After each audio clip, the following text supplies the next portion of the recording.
Diyos. Wow! Now, as we continue our series, we started it last Sunday about responsiveness. Sabay-sabay nga natin sabihin, responsiveness. Parang sa salita pa lang, parang hindi tayo responsive. Again, responsiveness.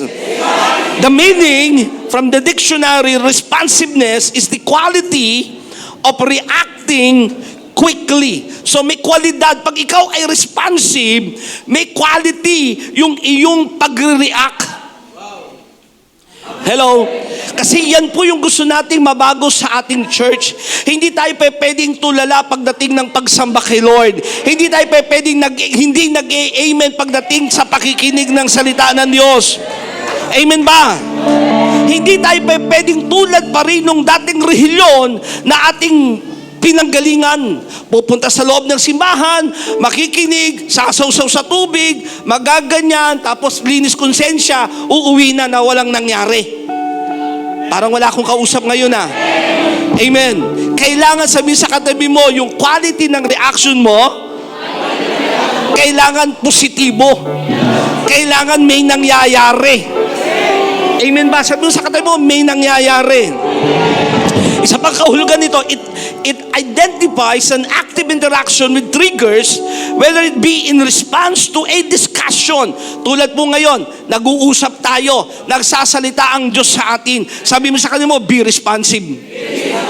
Magsasabi tayo ng amen. Tulad po ng topic natin nung last Thursday, pag sinabi mong amen, Lord, so be it. Pag sinabi mong amen, Lord, mangyari ang iyong kalooban, mangyari yung sinasabi mo. You are agreeing. Hello? Kaya sabi mo sa katabi mo, mag-a-agree tayo ngayon. Hindi pwede at ang hirap naman na may nagsasalita at parang wala siyang kausap. Sabi nga ni Bishop June Bigonte, ako na nagpipreach, ako pa mag-amen. Kailangan na may nag-amen. Ibig sabihin, you are responsive, we have interaction with the Word of God. Amen ba? Pangatlo, responsive na defines as the act of being alert. Sabi sa katabi mo, maging alerto ka? Kasi may bibigay si Lord sa'yo, may sasabihin ng Panginoon sa'yo. Amen. Sabi, defines as the act of being alert and ready to respond. Handa ba kayong mag-respond? Kaya pag sinabi kong tatayo tayo, ay bakit parang bagal? Ano ba naman yan? Kaya kailangan talaga mag-practice Amen. At pag tayo tumayo, hindi lang tayo basta tatayo ng wala lang.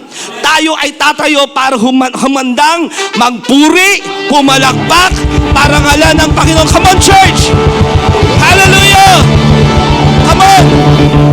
Come on, church! Hallelujah! Purihin ka, Panginoon! Dakilain ka, Ama! Hallelujah! Praise God! Amen. Tayo pong lahat ay makakaupo. Yan, no? Ihanda natin kasi we want to cultivate in our church a culture of responsiveness.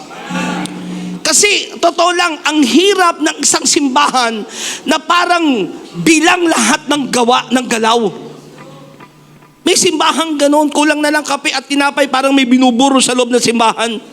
Walang kabuhay-buhay. At sabi mo sa atin mo, hindi tayo yon. Kasi tayo ay binuhay na ng Panginoon. At ang mga buhay, sino yung mga buhay? Taas sa kamay. Marunong mag-response. Amen. So we are creating, through this series, we want to change the atmosphere ng ating church na marunong mag-say ng Amen. Marunong magsabi ng Praise the Lord. Marunong pumalakpak sa ating Panginoon. Bakit? Una, sabi mo sa atin mo, you are not the rock. Hindi ka bato. Kaya huwag kang maging bato. Amen. Buhay ba kayo? Tingnan mo yung katabi mo, buhay ba yan?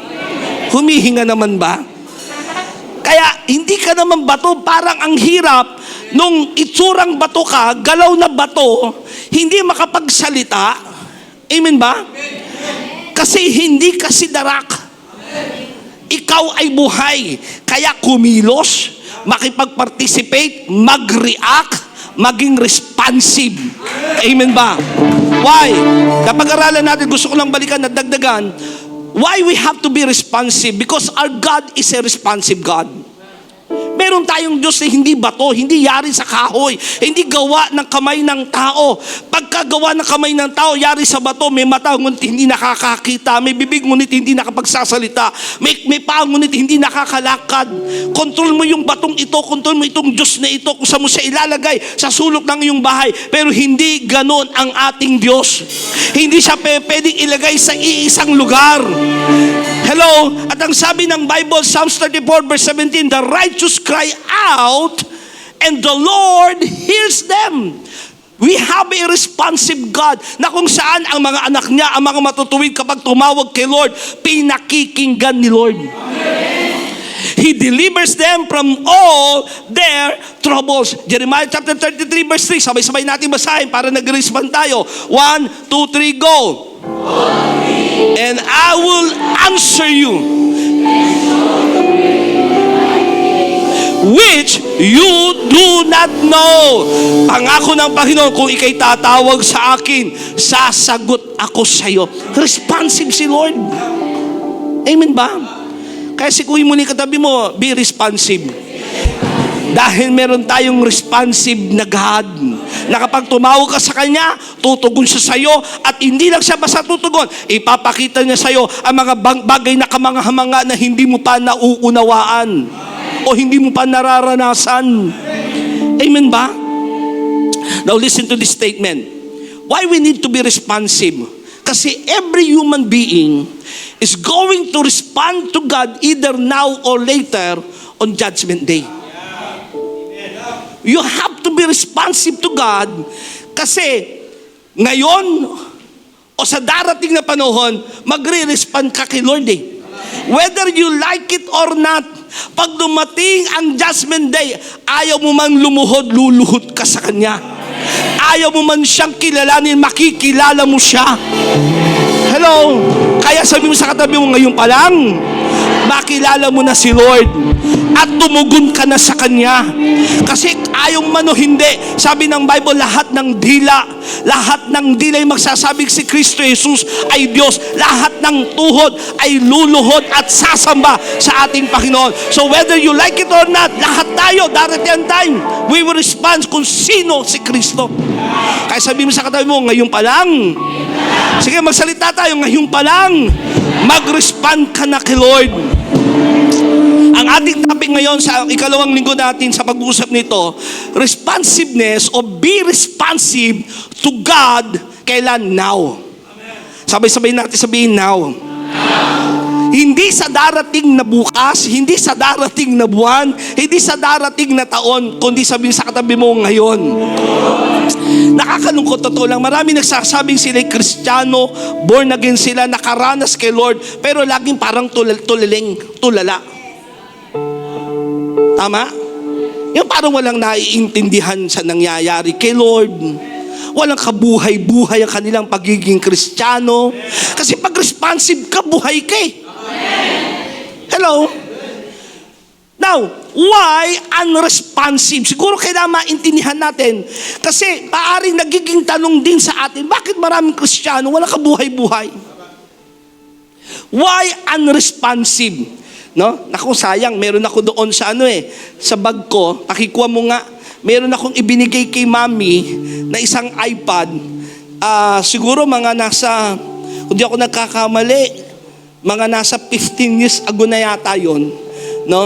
At nung ibinigay ko sa kanya yun yung very trendy noon that time. Nandyan ba? Now, yung iPad na yon, 16 gig, na kung saan, hindi pa kami mag-asawa, girlfriend ko pa lang siya, pero pag nagbibigay ako sa kanya, talagang gusto ko yung the best eh.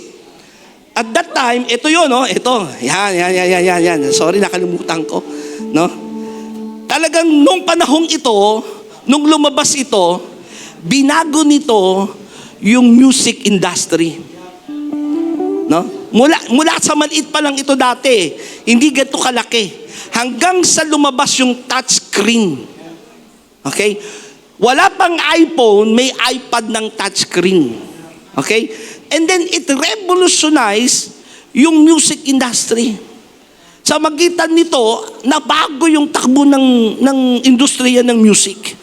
Now, nasa amin pa rin ito. Actually, nakita ko ito doon sa isang sulok ng aming bahay.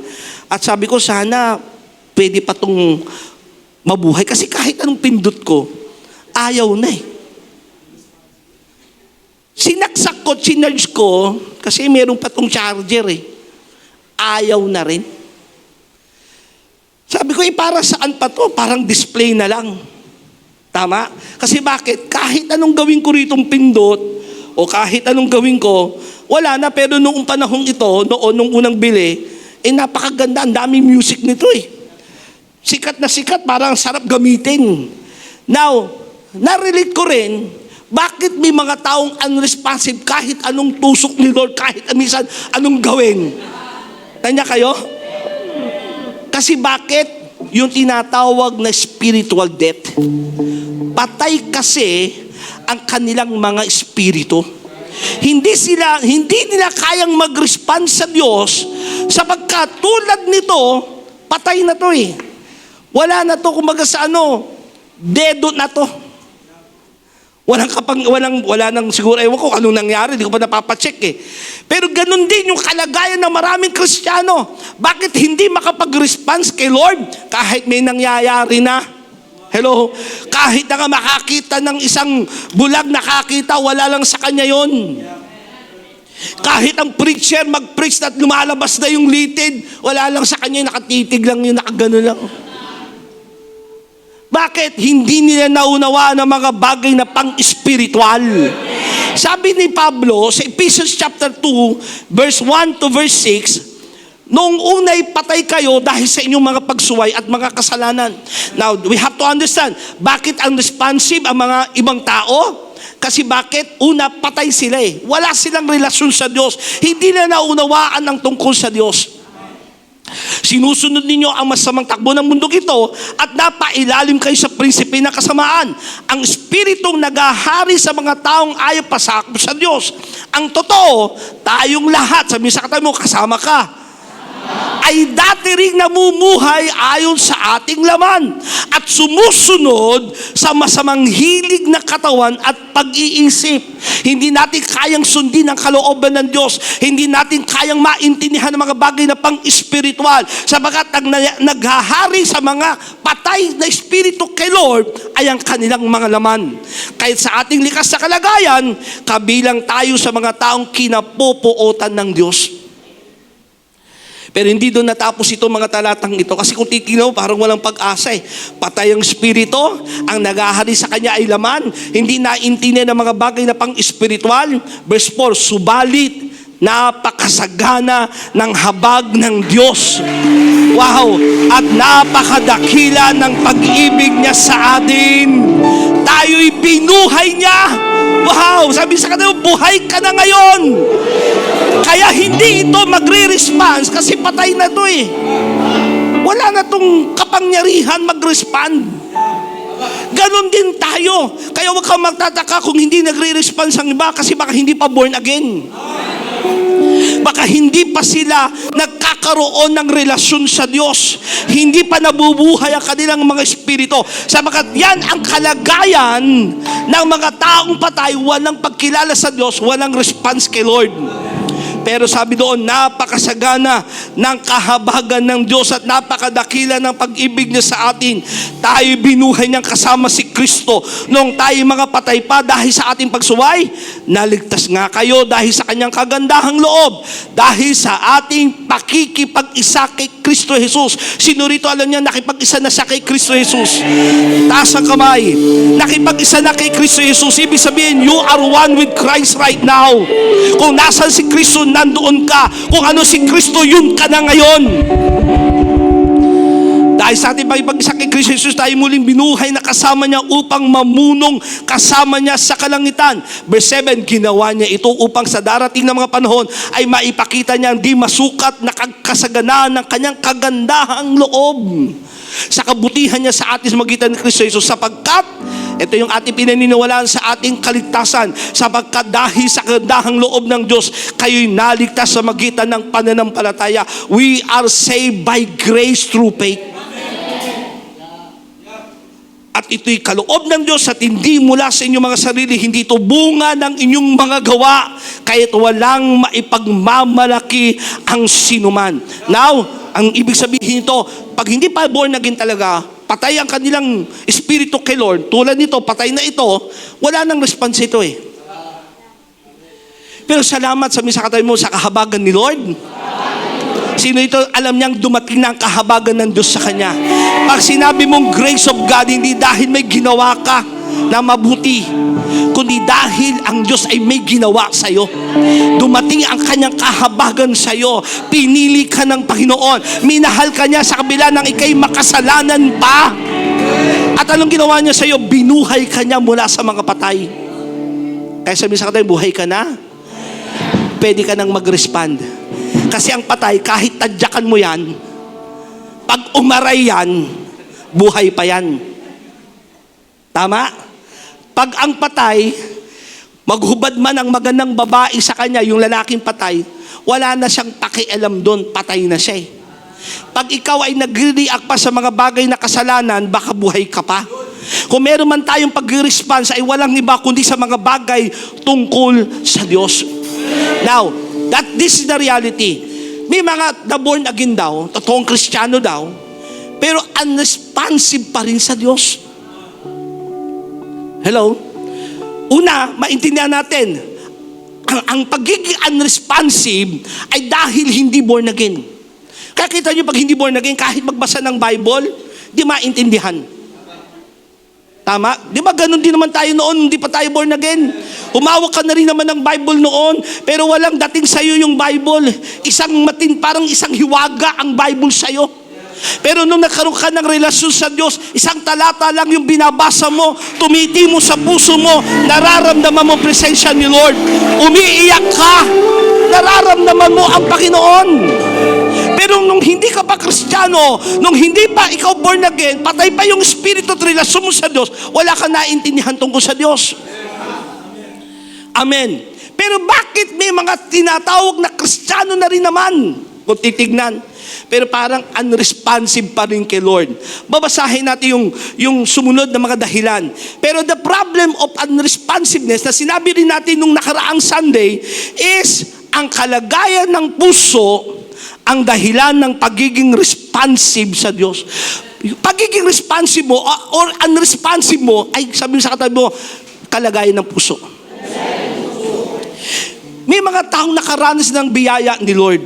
May mga taong dinala na ng Diyos sa kanyang church, nakakarinig na ng Word of God, nakakasama na sa pagpupuri kay Lord, pero parang bato pa rin. Hello? Kaya ulitin mo sa katabi mo, hindi ka bato? Hindi ka si senador bato? Huwag kang maging bato.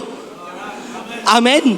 Now, bakit may mga Kristiyano daw, pero unresponsive pa rin kay Lord? Parang walang kabuhay-buhay pagiging Kristiyano nila. Alam nyo, kasi yan ay kalagayan ng puso. Basahin natin sa Hebrews chapter 3 verse 12 to 13. Sabi ganito, so search your hearts every day. Sabi sa katabi mo, araw-araw, i-check ang puso. Kasi ang pinakamadaya sa lahat ay ang puso. Sabi rito, so search your hearts every day. Sino kausap dito ng sumulat ng Hebreo? My brothers and sisters. So sinasabi rito, kinakausap ng Hebreo ay hindi mga unbelievers, kundi mga Kristiyano. Search your heart every day, my brothers and sisters, and make sure that none of you has evil or unbelief hiding within you, for it will lead you astray and make you unresponsive to the living God. So tinutukoy dito, nandiyan kayo? Una, bakit unresponsive? Kasi patay yung spirito. Pero may mga tao naman nakaranas na ng biyaya ni Lord, pero parang wala pa rin ka-response kay Lord. Kasi bakit? Sabi, yung puso may problema. Ano yung problema sa puso? Nasabi doon, meron silang evil or unbelief hiding within them. Ikaw sa ba ako ngayon? At kapag ka meron kang evil and unbelief hiding you, it will lead you astray and make you unresponsive to the living God. This is the time to encourage each other to never be stubborn or hardened by sin's deceitfulness. Basahin natin sa Tagalog. Hebreo 3:12 hanggang 13. Sabay-sabay nga tayo magbasa para tayo responsive. 1, 2, 3, go. Mga kapatid,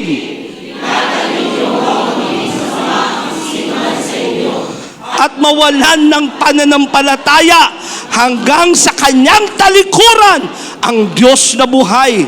Sa halip, magtulungan kayo araw-araw habang ang panahon ay matatawag pang ngayon, upang walang sino mang madaya sa inyo at maging alipin ng kasalanan. Isang magiging dahilan, listen to me, kahit na nakaranas ka ng biyaya ni Lord, kahit nakating ka na ng church, kahit nakasama ka na sa ministry, kaya huwag kayong magtataka bakit may mga taong dati namang manggagawa, dati namang mga umaten, yung iba nga naging leader pa ng church, yung iba nga naging mangangaral pa ng church, pero mga nawala kay Lord. Ngayon, hindi wala silang response kay Lord. Bakit? Pinatigas nila yung kanilang puso sa magitan ng kasalanan. Naging alipin sila ng kasalanan. Kaya sabihin sa katabi mo, huwag mong paglalaruan ng kasalanan. Pag alam mong kasalanan, tulungan ka ng biyaya ng Panginoon, mapalaya ka, matulungan kang ma-deliver sa mga kasalanan yan. Sapagkat pag pinaglalaruan mo ang kasalanan, isang araw, magiging unresponsive ka na kay Lord. Nandiyan kayo? Dati ang bilis mong umiyak kay Lord. Worship pa lang, simula pa lang nung prelude pa lang, kasi simula pa lang, kakasabi pa na ng hallelujah, umiiyak ka na. Ngayon patapos na yung gawain, tulala ka pa rin. Parang wala akong kausap ngayon Pero pagdating sa chismisan, active na active ka. Hello? Pagdating sa gawain, nakaupo ka nga dyan, pero nakatingin ka lang kung ano yung mga mali. Tinitingnan mo lang kung ano yung mga kilos ng mga kapatiran. Pero pupunta ka naman ng church. Pagdating ng Word of God, parang pahulog na yung pet mo sa upuan. Kasi antok na antok ka. Hello? Habang nagpipreach, ikaw naman parang tingin ng tingin sa relo.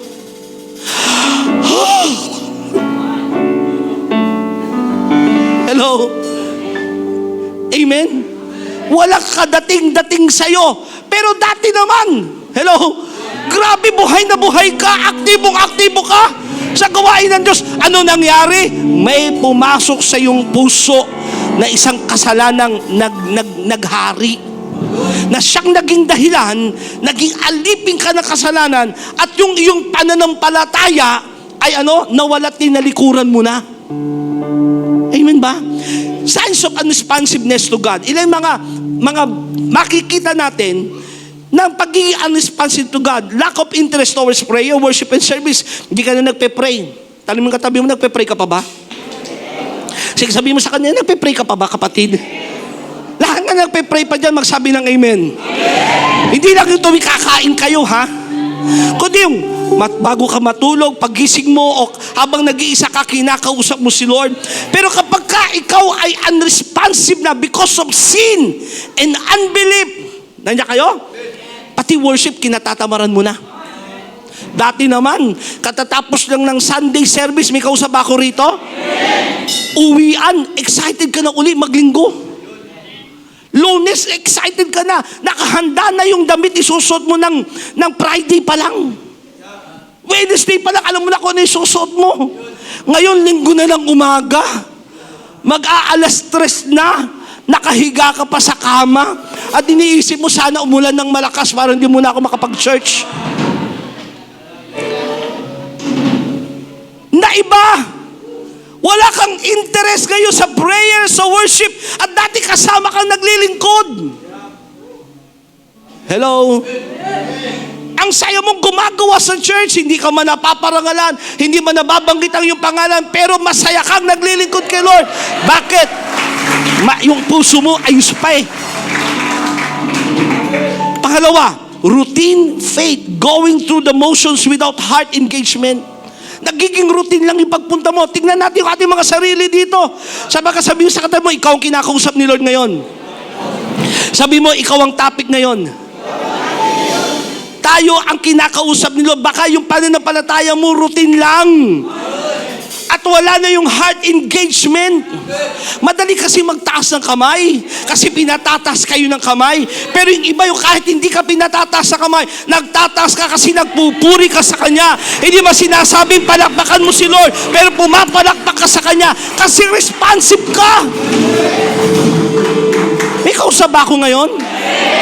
Pero kapag ka unresponsive ka na kay Lord dahil sa bunga ng kasalanan, hello? Na naitago mo't na yan, naghari sa iyong sarili. May kausap ba ako ngayon dito? Alam mo yung kasalanan paulit-ulit na kinukonvict ka ni Lord pero pinagpapatuloy mo isang araw, yung spirito kay Lord lalayo. Banuli, kahit anong word of God, tulala ka na lang. Pangatlo, bago kayo may ikukwento sa inyo, may chichismis ako sa inyo. Signs of unresponsive to God, isolation, withdrawing from fellowship with other believers. Gusto mo na nag-iisa. Dati kung nakaupo ka dyan sa harapan, nakikipag-agawan ka pa sa upuan. Ngayon, nandun ka na sa likod. Bandang uli, di pa tapos ang gawain, di pa nag-all glory, nagmamadali ka ng umuwi. Gusto mo mag-isa ka lang. Dati makasama ka sa J-group. Parang wala akong kausap ngayon ha. Ngayon kahit anong tawag sa'yo na ka-J-group mo, dead ma lang. Sin lang.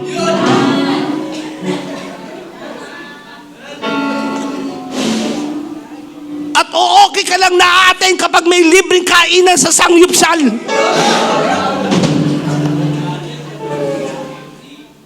Kasi gusto mo mag-isolate. Pang-apat, disobedience, consistent disregard for God's command. Tuloy-tuloy kang nagdi-disobey sa mga sinasabi ng Diyos sa'yo. Badong huli, ito nakaranas ka ng biyaya ni Lord, naglingkod ka na, naranasan mo na ang mag-worship kay Lord, naranasan mo nang umiyak sa Kanya, pero badong huli, dahil you are becoming unresponsive to God because of the sin, unbelief sa Kanya, marami ka na nakikita ang mga mali, bandang uli, yung dati mong ginagawa, babalik uli. Unti-unting iinom ka na uli. Hello? Natetense ka sa nangyayari sa buhay mo, magyoyosi ka na uli. Hello? Bandang uli, naiinis ka, magmumura ka na uli. Hindi ka naman nagmumura na dati. May kausap ba ako rito? Hello? Bakit? You become disobedient to God dahil sa kasalanan yan. Kaya nung dapat natin gawin, Hebreo 3:15, ito nga ang sinasabi sa kasulatan. Kapag narinig ninyo ngayon, sabi nga natin, sabi ngayon. Ulitin natin, sabi natin ngayon. Kapag narinig nyo ngayon ang tinig ng Diyos, huwag na ninyong patigasin ang inyong mga puso tulad nung kayo'y maghimagsik sa Diyos. Yan yung katuloy ng binasa natin kaninang Hebreo 3:12 at sa 15 naman, kaya kapag narinig ninyo ngayon ang tinig ng Diyos, ngayon nangungusap ang Panginoon. Bakit natin tinatapik ang responsiveness? Kasi gusto ni Lord i-restore ka, i-revive ka sa dati mong kalagayan. Dati mainit ka nag-worship kay Lord. Dati mainit ka nag-share ng gospel ng Panginoon. Pero ngayon parang wala nang dating sa iyong lahat ng bagay. At ano nangyari? Naging religious ka na lamang. Kaya mahalaga yung sinabi doon, ito ngayon sinasabi ng kasulatan, kapag narinig ninyong ngayon. So responsiveness, be responsive to God. Kailan? Now. Sabi sa katay mo ngayon. Papasukin mo muli ang Word of God. Makonvict ka muli ng Panginoon. No, tumimo muli sa'yo, tumagos muli sa'yo ang salita ng Panginoon. Kasi tinawag ka niya, mahal ka niya. Kaya lang dahil sa kasalanan paulit-ulit. Hello? Mga bagay na ginagawa mong disbelief kay Lord. Lagi ka nakatingin sa mga problema, suliranin na nakakalimutan mo yung mga pangako ng Diyos sa buhay mo. Nangyari? Naging ka na? Unresponsive kay Lord. Pero ngayon narinig natin ang salita ng Panginoon, sabihin mo, mag-response ka. Faith, responsiveness in the moment. Kailangan yung faith kasi, pinaiiral yan, hindi sa darating na panahon, kundi ngayon. Sabi sa katabi mo, ngayon. Anong sabi ng Hebreo 11, Hebrews chapter 11 verse 1? Sabay-sabay natin basahin. 1, 2, 3, go. Now faith is confidence in what we hope for and assurance about what we do not see. Kailan ang pananampalataya? Now faith. Ngayon. Kailan ka magre-response? Ngayon. Gusto ko mangaral ngayon. Sa alam niyong may mga tawag kayo kay Lord, pero pinatagal niyo yung tawag na yan. Nagpaikot-ikot kayo sa mga bagay na gusto niyong gawin sa inyong buhay. Gusto niyong subukan yung mga bagay-bagay na gusto niyong gawin. Pero alam niyo sa inyong buhay na kayo tinawag ng Panginoon. At ngayon, napapatagal pa yung calling ni Lord. Ngayon, napapalayo ka sa Panginoon. Nawawala yung pag-ibig mo kay Lord. Pero ngayon, nangungusap ang Diyos sa'yo. I believe may kinakausap ang Diyos na narito ngayon. Pinili ka ng Diyos. Tinawag ka ng Panginoon. Mag-response ka sa Kanya. Hello, kailan ka magre-respond? Ngayon. 2 Corinthians chapter 6 verse 2, for he says, in the time of my favor, I heard you. And in the day of salvation, I help you. I tell you, now is the time of God's favor. Kailan ang pabor ng Diyos? Sabi mo sa katabi mo ngayon, kung magre-respond ka, huwag mo nang ipagpabukas. Kasi bukas maaaring huli na. Parang wala akong kausap ngayon Pwede bang masabi mo bukas buhay ka pa? Hindi. Meron nga natulog lang, kinabukasan patay na At yung pinagpapabukas ang response kay Lord, napapalayo ka lang na napapalayo yung puso mo sa Kanya. Kaya sabi mo sa katabi mo, sikuhin mo ng malakas ngayon yung pag-respond. Now is the time of God's favor. Now is the day of salvation. Ganon din sa lahat na ngayon lamang nakapunta sa church na ito. Hindi aksidente bakit ngayon nandito ka ngayon. Sapagkat ngayon ang itinakda ng Diyos para manumbalik ka sa Kanya. Ngayon ang itinakda ng Diyos para muling mag-apoy ka sa Panginoon. Yung iba dito, maaaring born again ka na sa dati mong church. Matagal ka na naglilingkod kay Lord, pero napalayo ka sa paglilingkod sa Panginoon sa anumang dahilan. Pero ngayon, nangungusap ang Diyos sa'yo. Ngayon, nagsasalita ang Diyos sa'yo. Ang pabor ng Diyos ay dumating muli sa'yo. Mag-response ka sa Kanya. Hello, wag mo nang ipagpabukas. Sabi mo sa katabi, wag mo nang ipagpabukas. Sige, titigan mo siya sa kanyang mga mata, sabi mo, wag mo nang ipagpabukas. Kasi ang pagsunod kay Lord, kailangan ginagawa ngayon. Tulad ng tinawag ng Diyos, ang kanyang mga apostol, ng ating Panginoong Hesus, nung siya'y naging tao. Alam natin, ang Panginoong Hesus ay hindi lang pangkaraniwang tao. Yes, isa siyang 100% man, but He is 100% God. At nung siya'y naging tao, sapagkat sinugos siya ng Diyos, kapantay niya ang Diyos. Pero nung siya'y nagpakumbaba, sumunod sa Ama, naging tao siya. At nung naging tao siya, pumili siya ng mga taong susunod sa Kanya at magiging Kanya mga disipulo. In Matthew chapter 4 verse 18 to 20, paano tayo dapat mag-respond sa tawag ni Lord? While walking by the Sea of Galilee, He saw two brothers, Simon, who is called Peter, and Andrew his brother, casting a net into the sea, for they were fishermen. And He said to them, follow me, and I will make you fishers of men. Anong ginawa ni Simon at ng kanyang mga kapatid na si Andrew? Immediately, they left their nets and followed Him. Hello, nabasa niyo ba? Kailan dapat sumunod? Ngayon. At bilisan mo na. Hello? Kasi yung iba pinatitigas pa yung puso Pansin nyo ba? Minsan kahit anong ganda ng message, ikaw yung pinatitigas mo lang, pero kinakausap ka na ni Lord, nanginginig-ginig na nga yung laman mo May kausap ba ako dyan? Pero ito kasi problema ng tao ayaw niya yung mapahiya siya o yung integridad niya o tignan siya yung kinakausap. Hello? Yung yabang umiiral Yung ego nandun. Pero sabi mo sa katabi mo, ikaw ang topic ngayon. Sige, kausapin mo yung katabi mo, sabi mo, ikaw ang topic ngayon. Kinakausap ka ni Lord. Matagal nang sinasabi sa iyo ng Panginoon, anak, iwanan mo na yung lalaking yan. Hello, baka may kinakausap si Lord dito. Alam na alam mo, yung lalaking iyon na nagiging dahilan, bakit ang layo mo sa Panginoon? Hello? Maling relasyon yan. Pero alam mo, sabi ni Lord sa'yo, anak, iwanan mo na yan. Pinagpapabukas mo pa hanggang lumipas ang ilang mga buwan. Lumipas na ang mga taon. Nahulog na kayo sa kasalanan. Pero hindi na babago ang tawag at sinasabi ng Diyos sa'yo, anak, iwanan mo na yan. Hindi yan para sa'yo. Baka may kinakausap ang Diyos dito sa bagay na yan. Kailan ka pa susunod? Ha? Kailan ka pa susunod? Pwede ba? Ha? Kung kaya mong i-text ngayon, sabi mo, ay mag-break na tayo ngayon.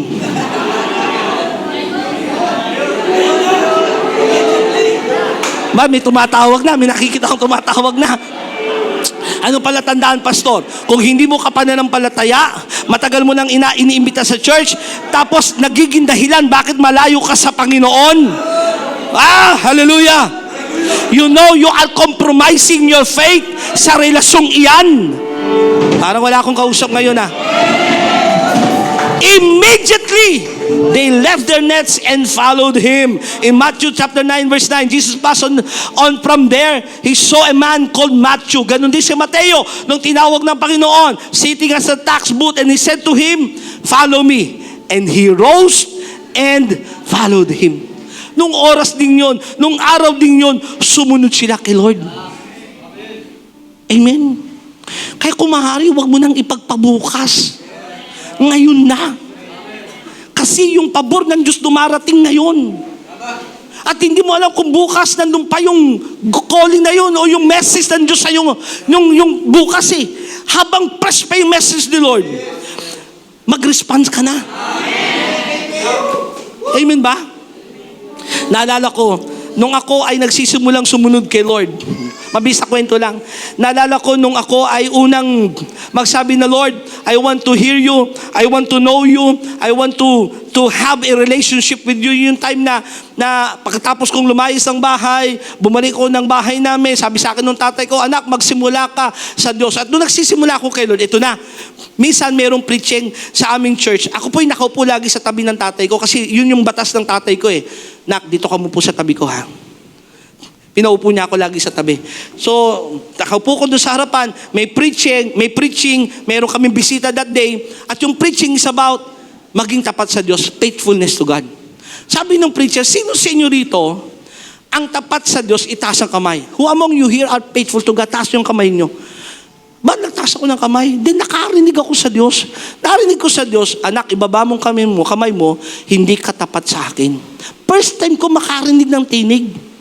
Kasi nga, hindi naman ako totoong born again pa noon. Kahit nung bata ako, kasama naman ako sa pagdadance, umaattend ako ng church, kasama ko sa kids ministry, pero hindi ako familiar kay Lord.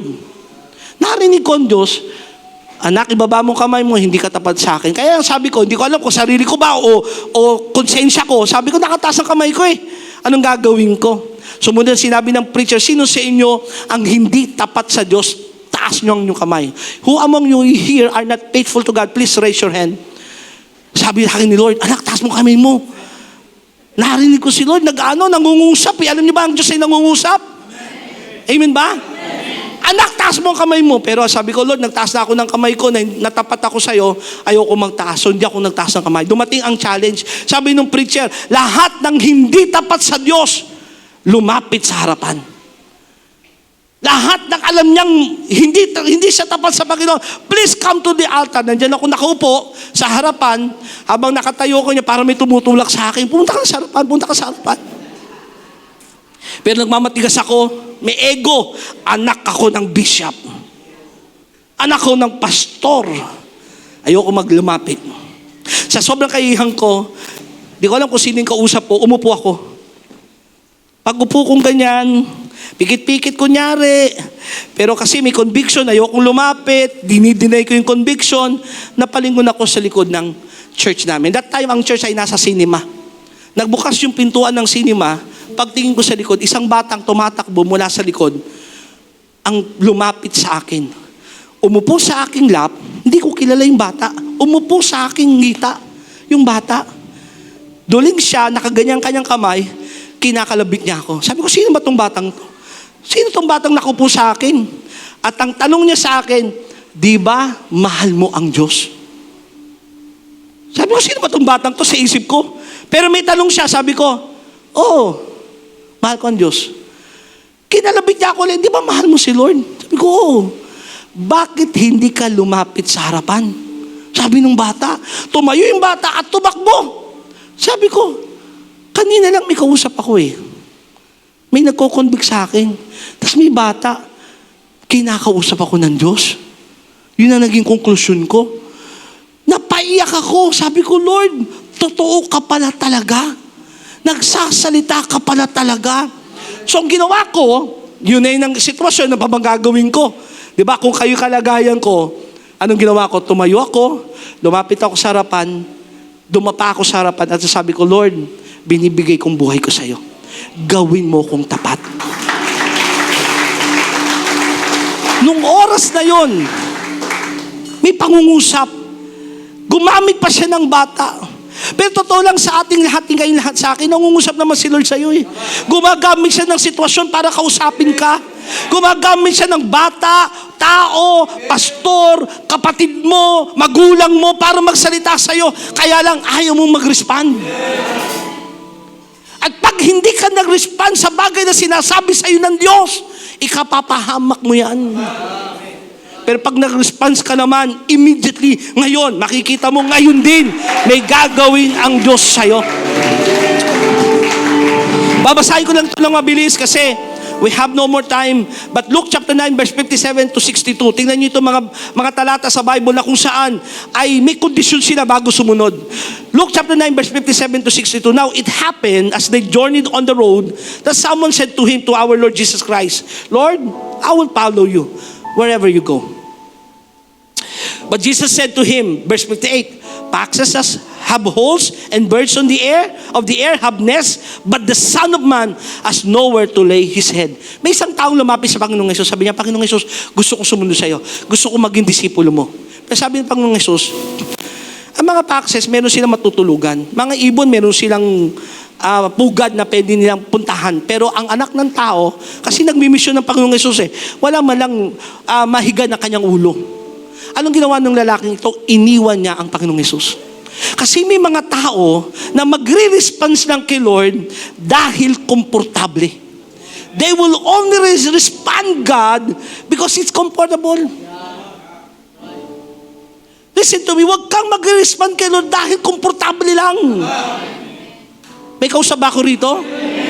Siguro kaya hinayaan din ni Lord na wala muna tayong aircon at ang komportable tayo ngayon sa init. Para ma-check talaga yung puso natin. Nandito ba tayo para lang sa lamig, sa itsura ng simbahan, o nandito tayo para sa Panginoon?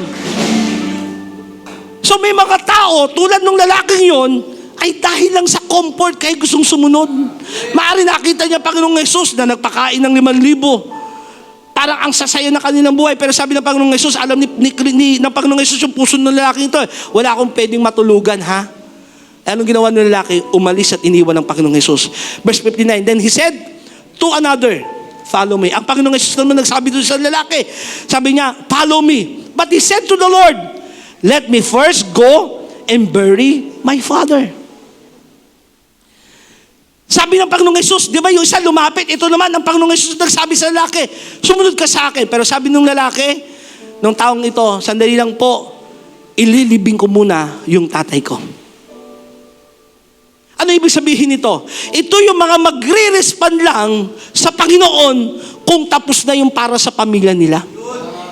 Alam nyo, hindi masamang magmahal ng pamilya. Hindi masamang magtrabaho para sa pamilya. Pero malinaw na inutos ng ating Panginoong Hesus. Mateo 10:37, Matthew 10 verse 37. Sabay-sabay basahin. 1, 2, 3, go. Anyone who loves their father or mother more than me is not worthy of me.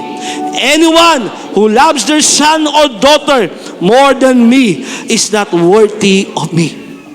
Kung meron man tayong unang-unang mamahalin ang Panginoong Hesus, higit sa pagmamahal mo sa asawa mo, higit sa pagmamahal mo sa iyong anak, mahalin natin ang ating Panginoong Hesus. Kung ang kondisyon mo sa pagsunod kay Lord ay kasi kailangan, Lord, kasama ko pamilya ko, ha? Lord, kailangan i-provide mo muna yung pangangailangan namin, ha? Lord, kailangan magkaroon muna kami ng bahay at lupa, ng bagong sasakyan. Then, magsusunod ako kay Lord. Hindi ganun. Unahin mo si Lord. But seek first the kingdom of God and His righteousness, and all these things shall be added unto you. Sumunod, and another also said, verse 61, Lord, I will follow you, but let me first go and bid them farewell who are at my house. Panginoon, susunod ako sa iyo, pero magpapaalam muna ako sa bahay namin. Pupunta muna ako sa bahay namin, magpapaalam ako, hahagkan ko sila. But Jesus said to him, no one, having put his hand to the plow and looking back, is fit for the kingdom of God. Ito yung nagre-response kay Lord, pero hindi 100% focus kay Lord. Distracted siya. May pamilya ako, may gagawin ako sa bahay namin. Hindi niya alam kung sino yung dapat niyang unahin. Nandiyan kayo? Kung tayo mang magre-respond sa Panginoon, kailangan inuuna natin siya. Sapagkat walang makasusunod kayo, sabi noon, no one having put his hand to the plow. Hindi ka pwedeng maglingkod na patingin-tingin ka sa likuran. Pag sumunod ka kay Lord, magre-respond ka sa Kanya, 100% focus ka na kay Lord. Walang hinahanap na kapalit. Hindi dahil komportable ang maglingkod. Kahit iwanan mo ang pamilya at asawa mo para sa pagsunod kay Lord. Ibig sabihin ganito, hindi yung, divorce na tayo ha, kasi maglilingkod ako kay Lord. Mga anak, wala na kayong tatay kasi maglilingkod si tatay kay Lord. Hindi ibig sabihin ganon. Ibig sabihin ganito, kung maglalaba ka para sa iyong anak at asawa, kasi kailangan kang maglaba, huwag mong gawin sa araw ng pagsamba. Nandiyan kayo? Kung magtatrabaho ka, huwag mong sagasaan yung linggo ng pagsamba mo kay Lord. Unahin mo ang Panginoon. Hindi naman sinasabi ng Bible na hindi ka dapat mag-supply ng pangangailangan sa pamilya mo. Bagkus iniutos nga niya yun na kailangan marunong tayo mag-supply ng pangangailangan ng ating pamilya. Mahalin natin ang ating asawa at ang ating mga anak. So ano tinutukoy ng Panginoong Yesus dito? Kung meron mang priority sa pagsunod sa buhay natin, kung meron mang number 1 sa buhay natin, walang iba kundi ang ating Panginoong Yesus. Luke chapter 9 verse 23 sa New Living Translation, sabi ng Panginoong Yesus, then He said to the crowd, if any of you wants to be my follower, you must turn from your selfish ways, take up your cross daily. Kailan? Araw-araw. Ngayong araw na to, daily. Ngayon, bukas, sa Tuesday, sa Wednesday, Thursday, sa Friday, Saturday, Sunday, hindi lang tuwing linggo. Araw-araw, be responsive to God. You have to deny yourself. I believe nangungusap ang Diyos sa atin ngayon. The topic is responsiveness. Be responsive to God now. Tayong lahat ay tumayo. And as we worship the Lord tonight, at this very moment, may the Lord speak to your heart. Inuulit ko, may dalawang dahilan bakit hindi tayo mag-response kay Lord. Una, pagpatay pang yung spirito. Walang magagawa doon, patay yun Pero kung born again ka na, nakaranas ka na kay Lord at hindi ka pa rin responsive, then check your heart. Baka meron dyan nakatagong kasalanan. Hello? Unbelief sa Panginoon. Simple lang naman ang sagot din sa kasalanan Alam nyo, sinusolusyonan na yan ng ating Panginoong Yesus. Ang problema ng kasalanan ay sinusolusyonan ng ating Panginoong Yesus. Namatay siya sa krus ng Kalbaryo. Inialay niya ang kanyang buhay sa atin. Naging handog siya sa atin. At kung 100% mananampalataya ka sa Kanya, papalayain ka ng Diyos. Kakalagan ng Diyos yung tanikala ng pagiging makasalanan mo. Nandiyan kayo? Hindi ka nagkakasala o hindi ka makasalanan kasi nagkakasala ka. Inuulit ko Hindi ka makasalanan kasi nagkakasala ka. Kaya ka makasalanan kasi sadyang makasalanan ng tao. Sadyang makasalanan tayo At yun yung kalagayan natin dati, patay tayo sa relasyon natin sa Diyos. Pero dumating ang kanyang kahabagan. Paano dumating ang kahabagan ng Diyos? Maaari sa iba, biglang may nag-share sa'yo. May nag-invite sa'yo sa church. Dumating ang kahabagan sa'yo ng Panginoon, may ginamit na tao sa'yo. Para marinig mo ang gospel ni Lord. Anong gospel ni Lord? Ang gospel ng Panginoon, mahal ka niya, Namatay ang Panginoong Yesus sa krus ng Kalbaryo, makasalanan ka, pero minahal ka ng Panginoon, at kung mananampalataya ka sa ginawa ni Kristo sa krus ng Kalbaryo, maliligtas ka. Ngayon, ano nangyari? Nag-response ka doon. Nabuhay ka. Nagkaroon ka ng relasyon kay Lord. Nag-init ka, pero lumipas ang ilang panahon. May mga kasalanan dumating. Dumating ang mga kahinaan. Dumating ang mga pagsuway sa Panginoon. Nanlamig ang spirito mo. Ngayon, unresponsive ka na kay Lord uli. Yes, pumunta ka ng church, pero hindi ka man lang makapag-worship ng totoo sa Kanya. Hindi ka man lang makapanalangin na kahit man lang 10 minuto. Hindi ka man lang makaiyak kay Lord. Hello? Alam niyo, totoo, hating kayo lahat sa akin. Ang pag-iyak kay Lord ay hindi pagpapakita ng kahinaan. Amen. Nandiyan kayo? Sa mga tatay, ang pag-iyak kay Lord, hindi pagiging, mahinang lalaki. Hello? Kundi pagpapakita ng pusong nagpapakumbaba sa Diyos. Kasi yung iba, tumigas na yung puso mo eh. Kahit anong word of God, wala na sa'yo. At anong nananaig sa'yo? Yung laman, yung kasalanan, yung gusto ng laman. Pero pagtapos mong gawin yung kasalanan yon, alam mong, hindi ka masaya. That's right. Alam mo, makakasira ito sa'yo. So anong solusyon? Sa oras na marinig mong salita ng Diyos, yun ang oras ng iyong kaligtasan. Yes, Lord. Ngayon yun. I pray in the name of Jesus Christ. Hallelujah. Kung ang iyong espiritu ay nanghina, palakasin ka muli ng Panginoon. Kung napalayo ka sa Kanya, muli mo maramdaman ang paglapit ng presensya ng kapangyarihan ng Diyos sa iyo. Muling dumating sa iyo ang kapangyarihan ng Santong Espiritu. Let there be revival, restoration in your spirit right now. In the name of Jesus Christ. Come on, let's worship Him. Busan natin ang ating puso sa Panginoon. Just open your heart. Open your spirit to God. Jesus.